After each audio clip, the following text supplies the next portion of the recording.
sabi ng group of lawyers ni former President Rodrigo Duterte, hindi safe bumalik sa Pilipinas. Mauutak yung mga yan eh. The fact na merong sumisingaw na balita, okay, na meron kang ICC warrant, tatandaan nyo, pag may usok, may apoy. So, nanghalap ng impormasyon yung mga group of lawyers.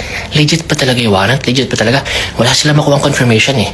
Pero ang pinopoint out nila, kung merong usok, may apoy, at hindi ka safe umuwi ngayon, eto na ang plot twist. Nakakapit ka na ba?